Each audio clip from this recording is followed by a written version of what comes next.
Apa Pak? Ini kadang sudah di-share di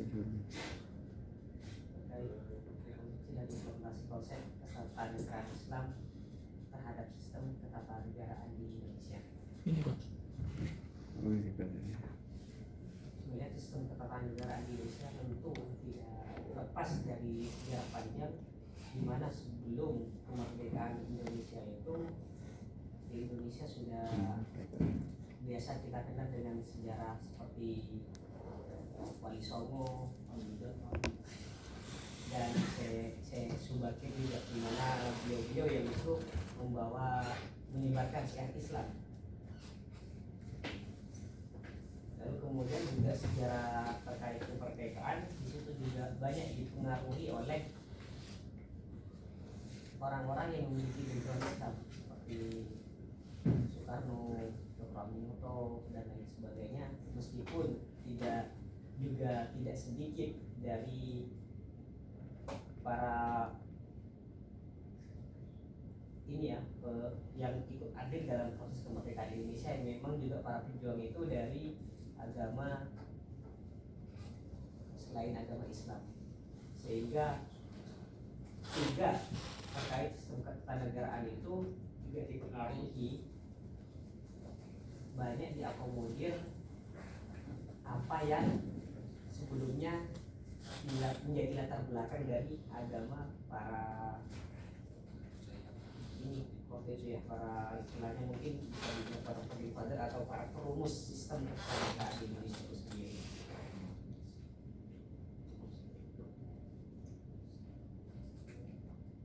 Namun yang perlu digarisbawahi bahwasanya sistem ketatanegaraan Islam sebenarnya sesuai yang tadi juga disampaikan sama Pak Fatoni, bahwasanya memang Nabi itu tidak ada secara legalitas secara jelas terkait bahwasanya ketatanegaraan Islam itu bagaimana sistemnya, tidak ada. Artinya kalau sepemahaman saya yang apa yang saya juga dapat dari buku dan penjelasannya Pak Mahir, bahwasanya sistem ketatanegaraan Islam artinya secara yang plak itu adalah sistem ketatanegaraan Islam sudah ya. Tabi'in, berarti enggak ya. Tabi'in waktu itu mungkin dari Muawiyah dan lain sebagainya, yang justru dari situ mulai diakomodir secara gamblang misalnya. Bahkan dalam ketatanegaraan seperti sistem khilafah itu yang dianggap sebagai bentuk pemerintahan Islam sebenarnya merupakan suatu epistemologi atau suatu pemahaman yang berbeda, namun di situ juga memiliki substansi yang sama, di mana pemerintahan khilafah itu juga memiliki sistem tersendiri. Kalau di sini juga sebenarnya yang saya ambil contoh dari impeachment lebih tepatnya, walaupun banyak sistem-sistem lain yang bisa dibandingkan antara sistem ketatanegaraan Indonesia dengan sistem ketatanegaraan Islam.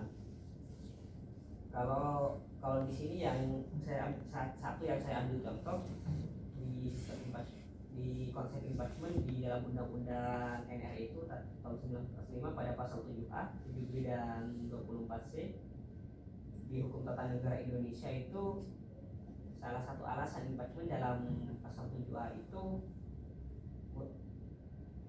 ada pengkhianatan terhadap negara, korupsi, penyuapan, tindak pidana berat, perbuatan tercela, terbukti tidak lagi memenuhi syarat sebagai presiden dan atau wakil presiden. Ini yang saya ambil contoh terkait hukum tata negara Islam. Itu berdasarkan ijtihad ulama itu ada kategori murtad, gila total, khalifah tertawan, berbuat fasik, transgender, cacat fisik, mendapat tekanan sehingga lalai dari tanggung jawab. Walaupun sebenarnya juga banyak bentuk-bentuk sistem yang bisa dikomparasikan, tapi ini satu yang saya ambil contoh.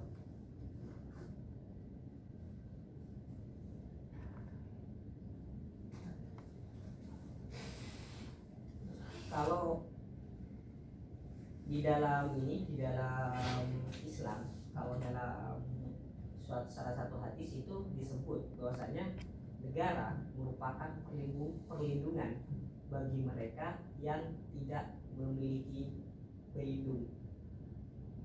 Dan bagaimanapun sistem suatu negara, sejauh negara itu bisa memfasilitasi, menjamin, melindungi pelaksanaan agama, maka hal itu dapat diakui secara syarat.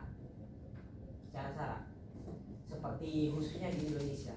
Artinya di Indonesia ini kalau dilihat dari sistem, kalau menurut Islam memang sudah selayaknya disebut sebagai suatu negara. Ini kalau dalam teori negara Islam.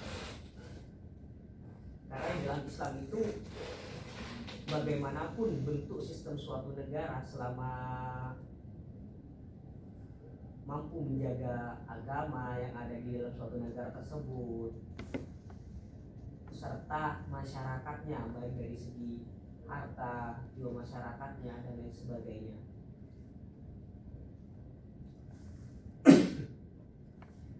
Lalu kemudian dari sisi pertanyaan ini, maka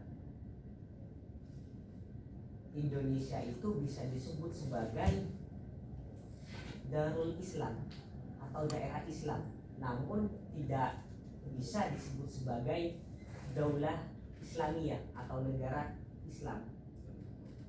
Atau kalau biasa kita menyebut mungkin negara Muslim, atau mungkin nama lain mungkin yang biasa yang lumrah itu adalah negara Muslim, namun bukan negara Islam.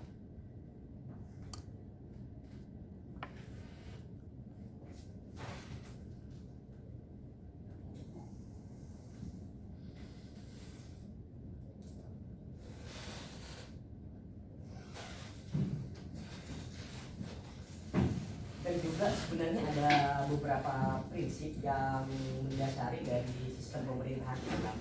Kalau menurut Tahir Azhari, di situ disampaikan ada 5 prinsip dasar yang harus dipegang teguh oleh suatu negara dalam tatanan kenegaraan. Itu bisa dibaca dalam bukunya Muhammad Tazil Azhari 1992 tahun terbitnya.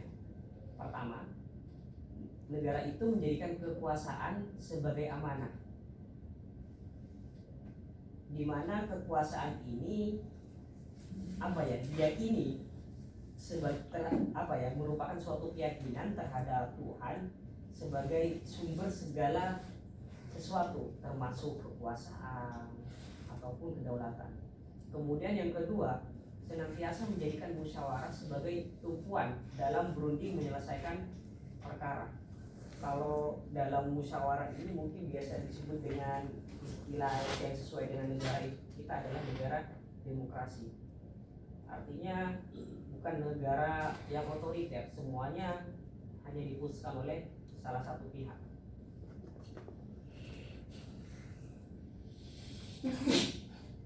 Kemudian yang ketiga, berpegang teguh pada prinsip keadilan politik, di mana prinsip ini merupakan nilai dasar bagi regulasi untuk bernegara. Kemudian yang keempat, senantiasa menjalin kultur kritik yang sehat, di mana dalam konteks ini umat muslim diperkenankan bahkan diharapkan untuk senantiasa melakukan kritik terhadap para penguasa, di mana kritik ini ditujukan agar proses pengambilan suatu kebijakan atau keputusan di lapangan tidak membawa mafsadat atau tidak membawa hal yang berdampak buruk kepada masyarakat. Kemudian yang kelima, teori yang disampaikan oleh Tahir Azhari itu disebutkan bahwa meneguhkan prinsip perlindungan terhadap hak asasi manusia. Artinya di mana hak asasi manusia itu benar-benar dijaga oleh suatu sistem yang ada di negara tersebut. Walaupun sebenarnya dalam konteks Islam itu sebenarnya ya tidak ada teks yang menjelaskan secara langsung sebenarnya terkait bagaimana seharusnya suatu negara itu berdiri. Lalu kemudian bagaimana sistem pemerintahannya dibentuk, pemilihan pemimpinnya itu bagaimana, mekanisme keberlangsungan suatu negara itu bagaimana, itu sebenarnya tidak disebutkan secara gamblang oleh Islam. Namun yang perlu ditekankan bahwa adalah bagaimana umat muslim itu tetap berpegang teguh pada nilai-nilai prinsip-prinsip keislaman. Itu sebenarnya yang disampaikan kalau dalam teks yang disampaikan dalam bukunya Ibnu Muhajir. Prinsip-prinsip tersebut sebenarnya terkait bagaimana kita berpegang teguh pada prinsip-prinsip Islam. Prinsip-prinsip Islam itu yang disebut dalam bukunya Muhajir itu yang pertama kesetaraan, kemudian keadilan, di mana setara itu sebenarnya sudah diakomodir, sebenarnya sudah di sama sistem ketatanegaraan kita, di mana semuanya setara, bisa menyampaikan hal yang memang layak untuk disampaikan.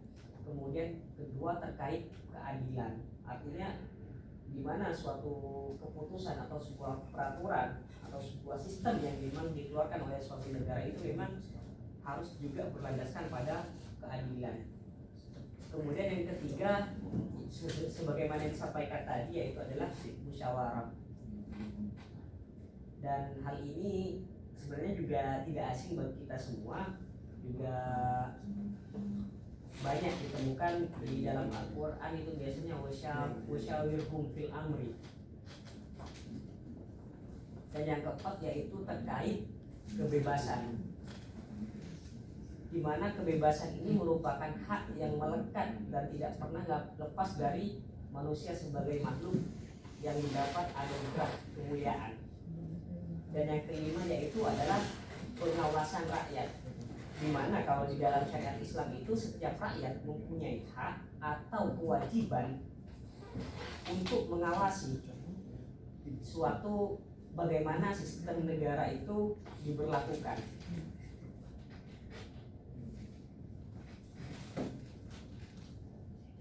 Atau kalau di Indonesia ya sebagaimana sistem demokrasi itu, artinya juga sebagai agent of control lah kalau rakyat itu. Walau sebagai apa? agent of control lah. Kayak agen gitu. Agen minyak.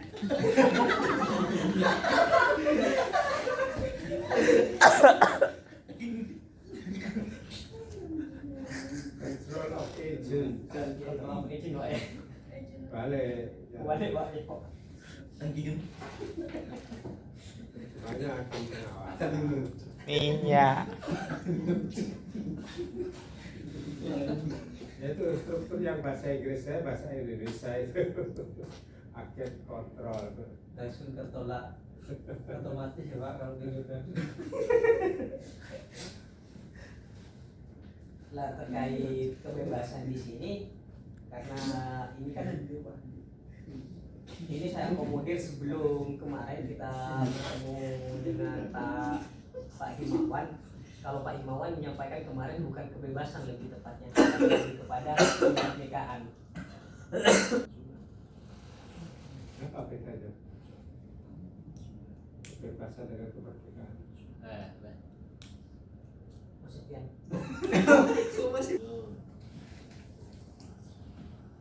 kalau ini apa namanya,